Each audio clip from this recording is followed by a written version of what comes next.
Hello friends, आज हम पढ़ेंगे वर्कशीट नंबर 47 मैथ की। पहले हमें याद करके बताने के लिए बताया गया है कि वृत्त पर स्थित किसी बिंदु से वृत्त पर स्पर्श रेखाओं की संख्या कितनी होती है। तो आपको पता है इसका क्या आंसर है 1। वृत्त की स्पर्श रेखा बिंदु को डैश बिंदु पर स्पर्श करती है। तो कौन सी बिंदु पर स्पर्श करती है? स्पर्श बिंदु पे। वृत्त के बाह्य बिंदु से वृत्त पर बनी स्पर्श रेखाओं की लंबाई बराबर होती है। एक बार इसका आंसर आप देख लीजिए, ऐसा लिखेंगे हम। वृत्त पर स्थित किसी बिंदु से वृत्त पर स्पर्श रेखाओं की संख्या, मैंने यहाँ पे छूट गया है, 1 लिख दीजिएगा। वृत्त की स्पर्श रेखा बिंदु को स्पर्श बिंदु पर स्पर्श करती है। वृत्त के बाह्य बिंदु से वृत्त पर बनी स्पर्श रेखाओं की लंबाई बराबर होती है।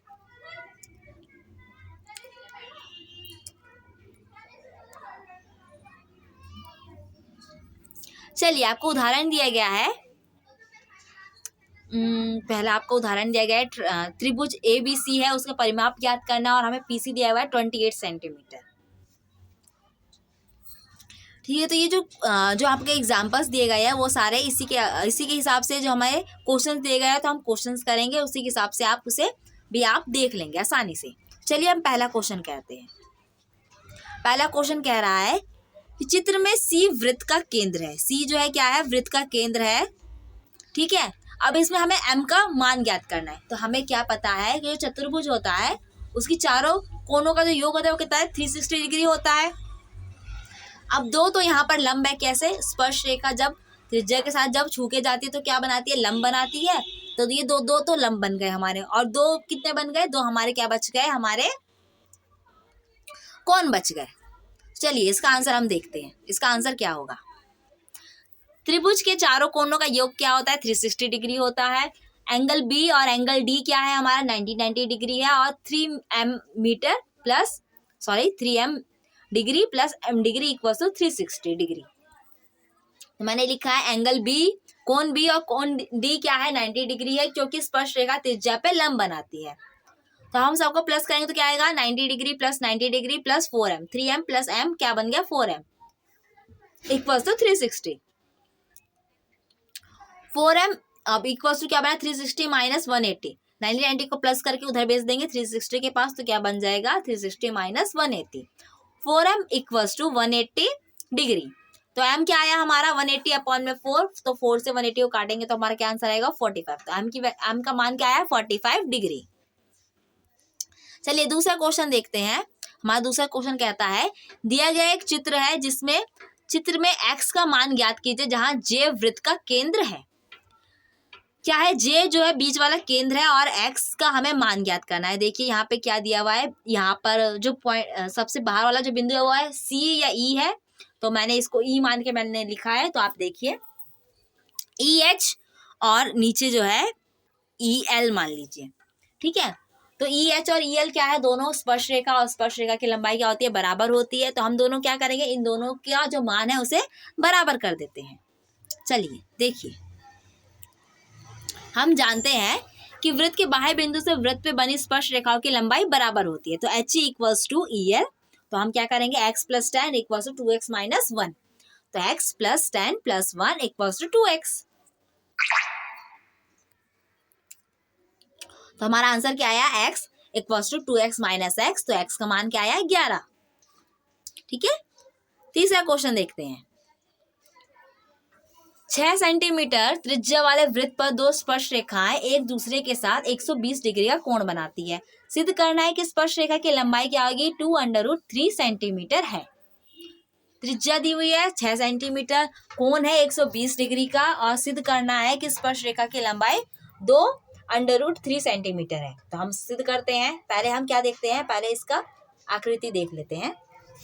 वृत्त बनाइए, वृत्त का त्रिज्या बनाइए 6 सेंटीमीटर, और बाहर एक बाह्य बिंदु बनाइए। कौन सा है? ए है, और ए बी कहाँ पे क्या है? स्पर्श रेखा है, और ए डी स्पर्श रेखा है। दोनों कोण कौन बनाती है? 120 डिग्री का बनाती है।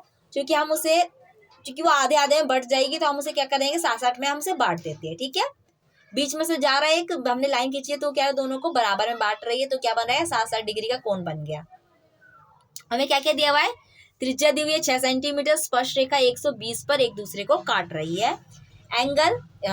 कोण BAC प्लस कोण CAD। BAC कौन सा है? ये वाला जो कि बी ए सी, देखिए बी ए और सी जो ये कोण है ये के, और प्लस में कोण सी ए डी क्या बना रहा है, दोनों मिलकर 120 बना रहा है, वही मैंने बताया। और ये दोनों क्या बन गया, ये हमारा 67 डिग्री का कोण बन गया। अब त्रिभुज ए सी डी में देखिए, ए सी डी जो त्रिभुज है हम उसको ध्यान से देखिए। ए सी डी में मैंने क्या किया है, सी डी हमें दिया हुआ है 6 सेंटीमीटर, हमने लिख दिया, और हमें कोण क्या दिया, सी ए डी क्या बना है हमारे पास 60 डिग्री, और हमें ए डी का क्या करना है, मान निकालना है, उसी की तो हमें लंबाई निकालनी है। तो 1060 equals to P upon B, लंब बटा आधार। अब लंब बटा आधार कैसे हुआ, 10 है, 10 के मान से हम निकालेंगे 10 में से लंब और बट्टा आधार। अब देखिए इसमें आधार कौन सा होगा, लंब कौन सा होगा, क्या बता सकते हैं लंब और आधार कौन सा हो सकता है। तो देखिए जहां पर कोण बनता है ना और उसके साथ जो लाइन जारी होती है उसे हम हमेशा आधार मानते हैं। तो कोण कहाँ पे बन रहा है, 60 डिग्री ए पर बन रहा है, तो ए के साथ जो लाइन जारी है उसे क्या मानेंगे, आधार मानेंगे। और जो 6 सेंटीमीटर जो त्रिज्या है उसे क्या मानेंगे, हम उसका लंब मानेंगे। ठीक है, तो 1060 equals to C D upon A D. C D upon A D क्या है, सी डी जो कि लंब है और ए डी क्या है, उसका आधार है। तो हमारा आता है 1060 equals to 6 upon A D. C D का मान क्या है 6, और 1060 डिग्री का मान क्या होता है √3। तो 6 बटा ए डी का फिर क्या आता है 6 अपॉन में √3, और फिर हम इसे क्या करेंगे, हम इसका परिमेयकरण करेंगे। तो ए डी क्या आएगा 6 मल्टीप्लाई √3 अपॉन में √3 मल्टीप्लाई √3। तो इसको हम काटने के बाद हमारा आंसर क्या आता है 2 √3। तो यही तो हमें क्या करना था, सिद्ध करना था, और क्या बताना था कि जो दोनों की जो आमने सामने वाली जो भुजाएं हैं उनका यानी कि जो स्पर्श रेखा है वो क्या है, बराबर है। तो ए डी क्या उसके बराबर है ए बी के, क्योंकि बाह्य बिंदु से स्पर्श रेखा हमेशा की लंबाई उसी क्या होती है, बराबर होती है। तो हम उसी को आसानी से कर देंगे। ठीक है, चलिए चौथा क्वेश्चन देते हैं। एक वृत्त है त्रिभुज डी ई एफ की भुजा ई एफ को बिंदु पी पर तथा भुजाओं डी ई और डी एफ को बढ़ाने पर क्रमश बिंदु क्यू तथा आर स्पर्श करता है। सिद्ध करना है कि जो डी क्यू है वो आधा है किसका, त्रिभुज डी ई एफ का परिमाप है, यानी कि डी एफ का परिमाप है वो क्या होगा डी क्यू। कैसे होगा, तो हम इसे निकालते हैं। पहले आपको आकृति देखिए ध्यान से, ये क्या बनाया है हमने, पहले वृत्त है और वृत्त के ऊपर एक बाह्य बिंदु है डी, और डी से उसमें हमने डी क्यू एक स्पर्श रेखा और डी आर भी एक स्पर्श रेखा। ध्यान से देखिए और समझिए, दोनों की लंबाई स्पर्श रेखा की लंबाई क्या होती है, बराबर होती है। जब हम बाह्य बिंदु से खींचते हैं तो डी क्यू किसके बराबर है, डी आर के। वही और ध्यान दीजिए, जो बिंदु ई है और जो बिंदु एफ है वो भी बाहर की तरफ में खींचा हुआ है, और वहां से भी दो हमारे स्पर्श रेखा खींची हुई है। कौन सी, ई आर और ई पी। एफ से खींची हुई है, एफ पी और एफ आर बन गई है ना, बन रही है। तो जो ई क्यू होगा वही ई पी के बराबर होगा, और जो एफ पी होगा वो एफ आर के बराबर होगा, क्योंकि उन दोनों की लंबाई क्या होती है, बराबर होती है। हमें क्या सिद्ध करना है, D Q equals to half त्रिभुज डीएफ का परिमाप। तो डीएफ का परिमाप क्या होता है, त्रिभुज का परिमाप क्या होता है, त्रिभुज के तीनों भुजाओं का योग। तो डी ई एफ और एफ डी क्या मिलकर बनाएगा, हमारा त्रिभुज का परिमाप बनाएगा। अब देखिए मैंने क्या बताया आपको, डी क्यू किसके बराबर है, डी आर के बराबर है, और वही क्यू किसके बराबर है, ई पी के बराबर, और एफ पी एफ आर के बराबर है। अभी मैंने बताया क्योंकि बाह्य बिंदु से खींचते हैं जब हम स्पर्श रेखा तो एक दूसरे के बराबर होती है। तो हम डी क्यू को क्या लिख सकते हैं, D E plus E Q. एक और चीज देखिए क्या लिख सकते हैं, जो डी क्यू है हमारा, देखिए डी से लेके क्यू तक में क्या क्या चीजें हैं, D E plus E Q. हम डी क्यू क्या लिख सकते हैं, D E plus E Q भी लिख सकते हैं, वैसे ही डी आर को D F plus F are भी लिख सकते हैं। एक बात और ध्यान रखिए, जो एफ आर है वो एफ बी के इक्वल भी है ना, और वही ई क्यू किसके बराबर है, ई पी के बराबर भी है, तो हम उसको भी इस्तेमाल करेंगे आगे।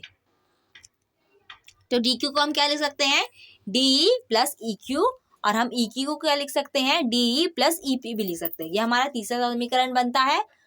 डी आर को लिखेंगे D F plus F R, और D F plus F P. F R को हम क्या लिख सकते हैं, एफ पी भी लिख सकते हैं। तो हमारा ये चौथा समीकरण मिल गया। समीकरण तीसरे और समीकरण चौथे से हमें क्या प्राप्त होता है, D Q plus D R equals to D plus E P plus D F plus F P, यानी सबको हम क्या कर दिया, हमने सबको जोड़ दिया। अब क्या किया आगे देखिए, D Q plus D are, D Q plus D are क्या बनता है हमारा, D E plus D F plus E F. जो हमारा ई पी और एफ पी है, कौन सा ई पी और जो एफ पी है, देखिए ई पी और एफ पी है वो मिला क्या बनेगा, ई एफ बन जाएगा, बन जाएगा, जरूर बन जाएगा। तो ई एफ बन गया। डी क्यू डी आर के बराबर है, दोनों स्पर्श रेखा है और दोनों एक दूसरे के बराबर होती है। तो टू डी क्यू हम इसे क्या लिख सकते हैं, टू डी क्यू लिख सकते हैं, और वो क्या बन जाएगा, D plus D F plus E F. और यही हमारा क्या था, त्रिभुज का परिमाप था। तो two D Q equals to त्रिभुज का परिमाप, त्रिभुज डी एफ का परिमाप है, तो D Q equals to half त्रिभुज डी एफ का परिमाप। फ्रेंड्स यहाँ पे हमारा वीडियो कंप्लीट होता है। आई होप आपको वीडियो अच्छा लगा हो, इसे लाइक कीजिए, कमेंट कीजिए, अपने सभी दोस्तों के साथ शेयर कीजिए ताकि वो आसानी से वीडियो को, इस वर्कशीट को कंप्लीट कर सके। Thank you.